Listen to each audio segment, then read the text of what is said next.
hard to believe we're already at 100.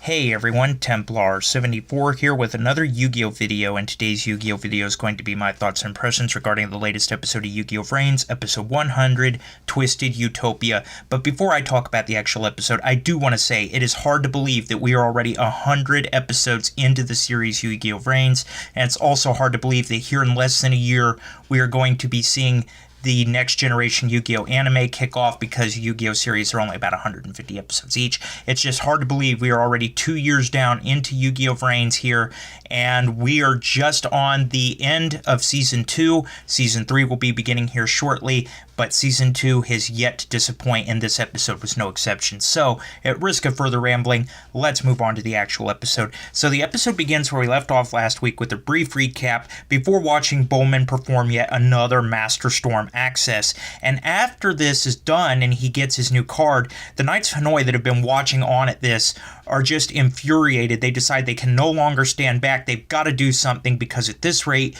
Bowman is using these people in Link Vrains to increase his power. Playmaker won't stand a chance if they don't do something, so they're going to find a way to try to cut the neuron link before it's too late. But unbeknownst to them, back in Link Vrains, Zyzen and Ghost Girl are also working on their own plan to kind of cut off the neuron link, cut off these people that Bowman can use against Playmaker. So we got two different plans going on here of how to try to stop this.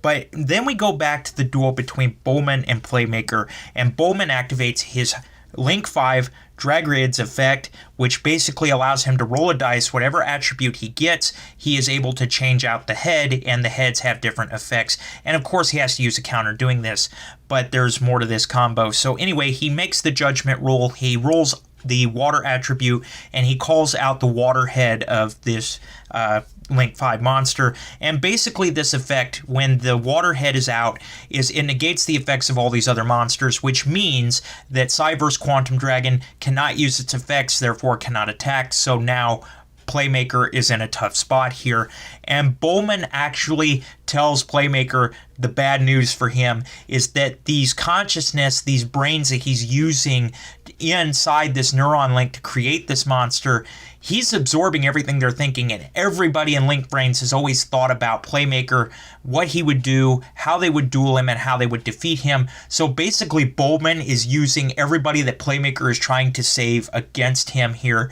And as he's using these heads though, however, at the end of the turn, he's able to recall those heads back to the extra deck.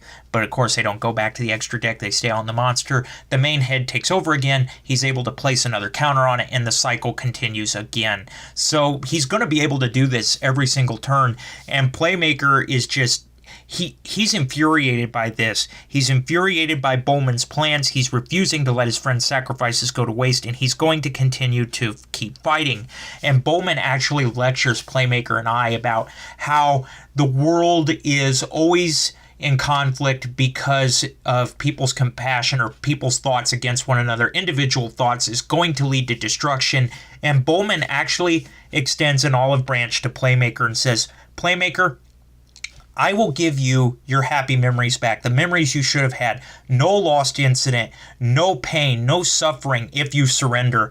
Bowman is actually giving Playmaker the opportunity to surrender, saying you're not going to win, and this is what he's offering. Playmaker, of course, is not going to have any part of it, and he's going to continue fighting, although this kind of is disappointing to Bowman. And Bowman actually does something else here that makes him on a new level here. He's up there with Lightning. I mean, my gosh, both of these guys are probably top tier Yu-Gi-Oh villains in my opinion. Lightning's already in the top 3 for me.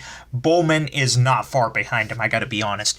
Basically, I and Playmaker call out Bowman saying you're gonna run out of victims eventually here. You're gonna run out of people's consciousness. And Bowman is like, nope, not gonna happen, because he's exploiting human curiosity, because back in the real world, everybody's seeing these reports about soul technology and how you can get into Link Vrains, you can't get out. Humans are naturally curious, so they keep logging in. By the thousands, humans just keep logging in, and then once they're there, of course, they can't leave. And Bowman is intentionally letting people continue to log in to keep fueling the neuron link to defeat Playmaker. So Bowman, you are a maniacal villain here. And even Zaizen and Ghost Girl are like, come on, don't be stupid. Why do you keep logging in? And of course, it's human curiosity. It's human nature.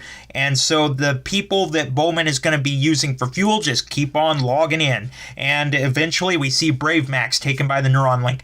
Took you long enough, Neuron Link. You needed to do it sooner because finally that annoying guy, Brave Max, shut up. I mean, Naoki has just been an annoying character since his introduction here. Brave Max, of course, being Naoki, he's just a character that's got to go. Forget Go's got to go, Naoki's got to go. I like Go, Naoki, get out of here. But anyway, so Brave Max is taken in, and we actually see Bowman go after Playmaker to try to end him. He's going to attack Cyber's Quantum Dragon. Playmaker is able to get rid of Cyber Synchro from his graveyard by banishing it. He's able to save Cyber's Quantum from destruction. So Bowman just goes ahead and attacks Cyber's Quantum, wipes him from the field. Playmaker does survive, however, but he's down to 1,500 life points.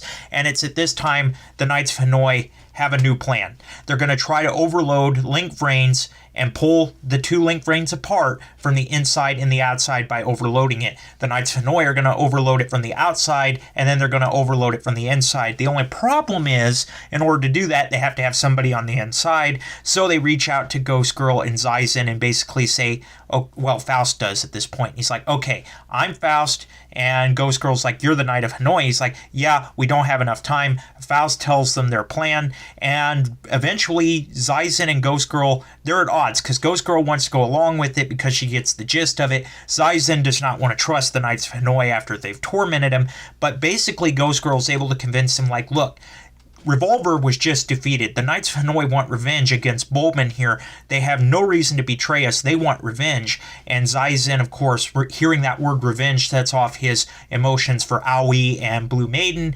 And so he's like, okay, I'm in. So now we've got two teams from the inside and the outside. The Hanoi on the outside and Zaizen and Ghost Girl on the inside. They're going to try to overload Link Vrains and end Bowman's plan. And before they do this, however, Ghost Girl inserts a virus bomb into the coding before they begin the process of overloading, and the Knights of Hanoi are just hoping and praying that Bowman doesn't notice what they're doing. Before going back to the duel between Bowman and Playmaker, Playmaker makes his next move undeterred, unwilling to surrender, unwilling to give in to Bowman. He actually does a continuous Link summon and brings out Cyber's Clock Dragon, and that is where the episode ends off, with Playmaker just saying, this is the monster that's going to defeat you, and that's where the episode leaves off. So yeah, like I said, Season 2 has not disappointed. This episode was no exception. This was just a crazy episode. Between the dialogue, the action, and everything else, I gotta give this episode a 9 out of 10. It was really well done. Like I said, Bowman and Lightning are quickly climbing the tier of Yu-Gi-Oh villains, in my opinion. Lightning's already in the top 3. Bowman is not far behind him. And yeah, this series is just getting darker and darker, and I'm loving it, and it's hard to believe that we're already 100 episodes in. But anyway, those were my thoughts about the episode, and as always, in the comments section down below, let me know what you guys thought about this week's episode. Did you love it? Did you hate it? Did you think it was just there? What were your thoughts? Just let me know in the comments section down below, because as always, I enjoy hearing from you.